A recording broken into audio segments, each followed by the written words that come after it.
IMF mission کا دورہ پاکستان مکمل، مہنگائی میں کمی، ٹیکس آمدن بڑھانے اور اصلاحات پر زور۔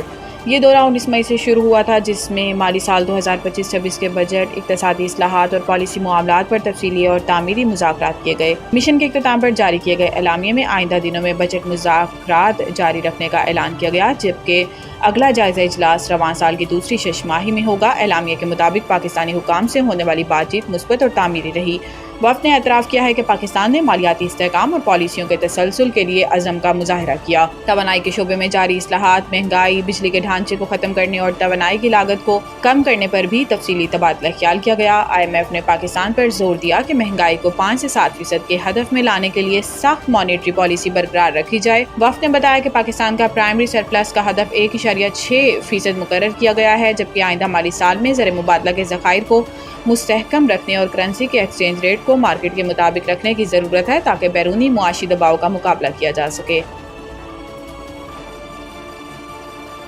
پنجاب میں گرمی کی لہر، بارش ہوگی یا نہیں؟ محکمہ موسمیات نے پیشگوئی کر دی۔ محکمہ موسمیات کے مطابق لاہور سمیت پنجاب کے میدانی علاقوں میں ان دنوں شدید گرمی کی لپیٹ میں ہیں، تاہم گزشتہ چند روز کی نسبت سورج کی تپش میں قدرے کمی آنے سے شہریوں نے سکھ کا سانس لیا۔ دوسری جانب لاہور میں چلنے والی ہلکی ہواؤں نے گرمی کی شدت کو کچھ حد تک کم ضرور کیا، مگر موسم اب بھی خشک اور گرم ہے۔ موسمیاتی ماہرین کے مطابق لاہور میں کم سے کم درجہ حرارت 28 ڈگری سینٹی گریڈ ریکارڈ کیا گیا، جبکہ زیادہ سے زیادہ درجہ حرارت آج 39 ڈگری سینٹی گریڈ تک پہنچنے کا امکان ہے۔ شہریوں کو گرمی کی شدت سے محفوظ رہنے کے لیے احتیاطی تدابیر اختیار کرنے کا مشورہ دیا گیا۔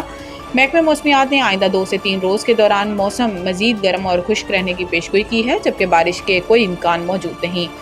ماہرین موسمیات کے مطابق موجودہ موسم کا سلسلہ برقرار رہنے کی صورت میں درجہ حرارت میں مزید اضافہ بھی ممکن ہے۔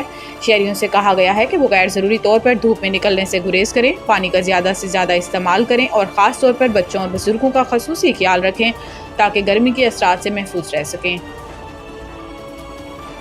امریکہ کا بھارت میں تیار ہونے والی آئی فون پر نیا ٹیکس، مودی کے لیے ایک اور بڑا دھچکا۔ امریکی صدر ڈونلڈ ٹرمپ نے بھارت میں بننے والی ایپل آئی فون کی حوصلہ شکنی کے لیے ایک اور بیان دیتے ہوئے کہا کہ امریکہ میں صرف وہی آئی فون فروخت ہوں گے جو امریکہ میں ہی بنے اور تیار کیے گئے ہوں، نہ کہ بھارت یا کسی اور جگہ سے درآمد کیے گئے ہوں۔ ان کا کہنا تھا کہ ایسے آئی فون کی امریکہ میں فروخت پر ایپل کمپنی کو ٹیکس ادا کرنا ہوگا۔